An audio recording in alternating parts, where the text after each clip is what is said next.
My name is Pavlo, and in January of 2001, I received a 41-month sentence to federal prison for money laundering, wire fraud, and an obstruction of justice charge in association with activities that took place while I worked at MCI WorldCom.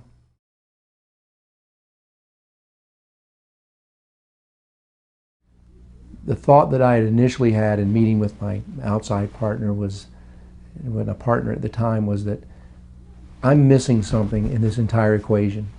My bosses are paid much higher salaries, or getting greater stock options, or they seem to be enjoying the fruits of this manipulation much more than I am. The customers of MCIs that are out there seem to be absconding with all this money. My bosses aren't reporting these people running off with this money that we had some evidence of a misappropriation of those funds. They're not reporting it to the FBI, to internal auditors, to the FCC. Everybody's getting rich in this game except me. And I look and I say, I don't think that that's fair.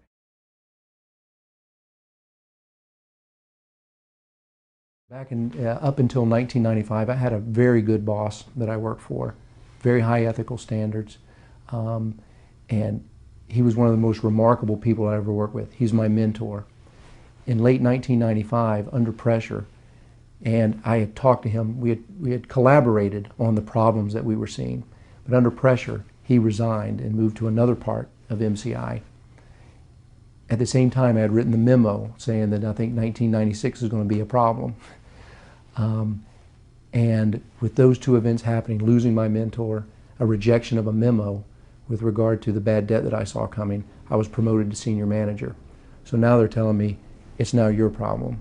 You're the guy in charge. And the new boss that I reported to was very distant.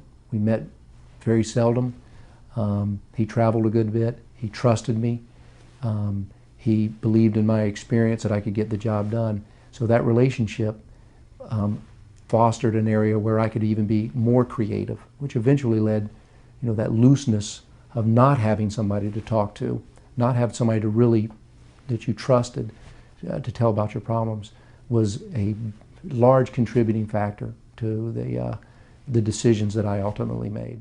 The acts that I perpetrated personally could have been caught very easily with just a good boss, somebody who was talking to me, someone I could confide in, somebody who was sharing the burden that I've talked about earlier of the things that I was going through. There would have been no way that I could have acted in the way that I did, because I eventually, when I did look at crossing over that line, it was because I had confided in somebody outside of MCI, and I was very much wanting to find somebody within MCI to confide in. And so, if I could point to one specific instance, it would be the lack of a mentor.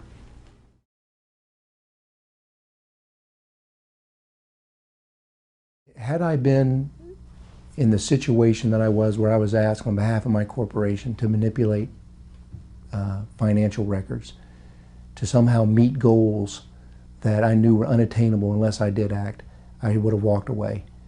I wouldn't have gone to the authorities. I would have simply walked away. The correct decision to make was to have gone to authorities. And I'm not sure that I could have done that. And I think that some of the new legislation that's just come about recently with protecting whistleblowers, the lady at Enron, Sharon Watkins, the lady at WorldCom who came forward.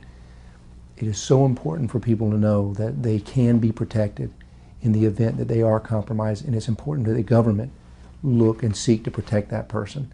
So I think that that's coming out more, and I think that that will change a lot of people's decision making. It certainly would have mine. I mean, had it been like it is now, and you see these things going on, to be a whistleblower is the highest of ethical standards that there can be. Even if you've compromised yourself somewhat in the past, know that there is some protection and that you are doing the right thing.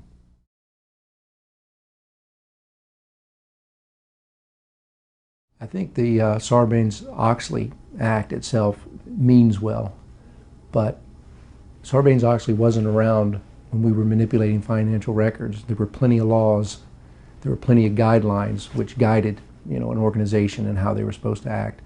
I think that Sarbanes-Oxley is more of like, you guys really need to get real about what's going on. But the laws themselves, the same ones that were broken then would be broken now with or without Sarbanes-Oxley. I think that's more of a realization for business to wake up that your executives are going to be held accountable for actions throughout the organization, and ignorance is not going to be a defense.